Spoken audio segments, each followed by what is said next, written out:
So the Oilers are 20th overall in goals against, 3.26 per game. Only 2 teams have ever won the Stanley Cup with a season-long goals against that ranked that low.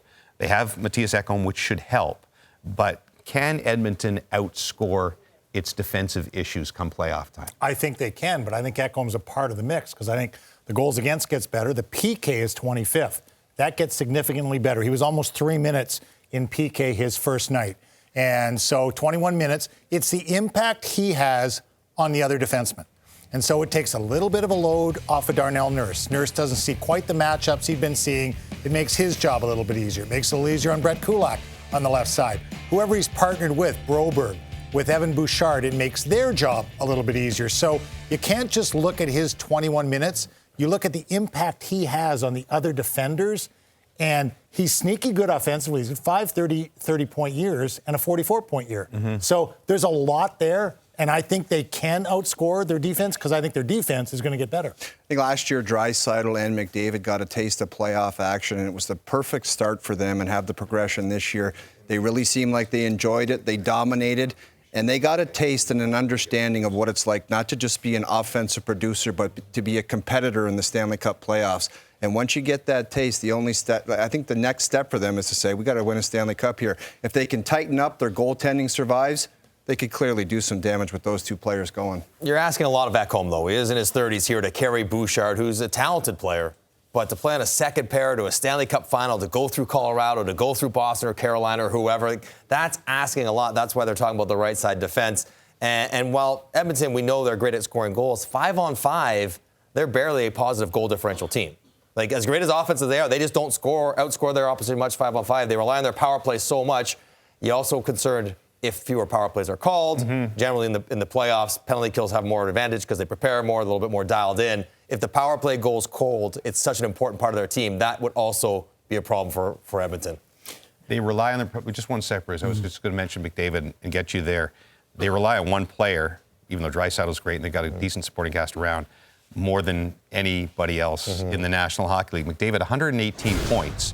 Has been in on nearly 50% of Edmonton's league-leading 237 goals. Colorado's Nathan MacKinnon ranks second, 45% of Avs goals when he is in the lineup. Hard to imagine McDavid or Draisaitl doing more than they did last year, and the Oilers were still swept by Colorado in the conference final. Bruce, is the supporting cast good enough to get them past that and get them to a Stanley Cup final? I mean, you look at the lineup, and I don't think they're deep enough to win the cup. But I do think the guy that's going to really help is Evander Kane. I think he led the playoffs in scoring last year. He really completes the top 2 lines, and if they can, if those guys don't get hurt when he gets back on, they're the biggest threat to any team in the West offensively. And I agree with the guys in the panel that they can, I think, outscore their opposition. And they've got the best player in the world, but everything relies on him and goes through him. And if he puts that determination that you can see in him, I think they can go as far as he goes. You faced McDavid 3 times this season, unfortunately, and 2 preseason games too, and they wouldn't even sit him out for those things. I mean, it was ticking me off. What is that like behind a bench when that guy's on the other team? You just yell, "Watch out!"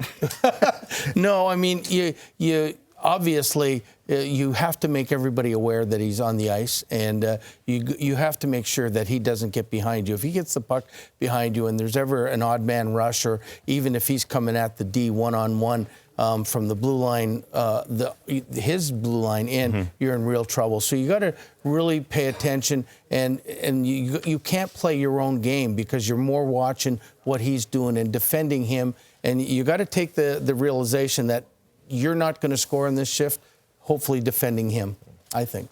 Mike was talking about the reliance on the power play. They're at 31.8% entering play tonight. That's just microscopically behind the 77-8 Montreal Canadiens, the all-time high in NHL history at 31.9%. I think right now they're clicking on their last 4 years is the best 4 years consecutively ever in the NHL. You know, they've been over 30% on those 4 years total. So they're Bruce would talk about it. They're impossible to figure out how to stop between Draisaitl and Nugent-Hopkins. And another part of Bouchard for Barry. Barry's a big part of that power play. Evan Bouchard's growth will also be on that power play.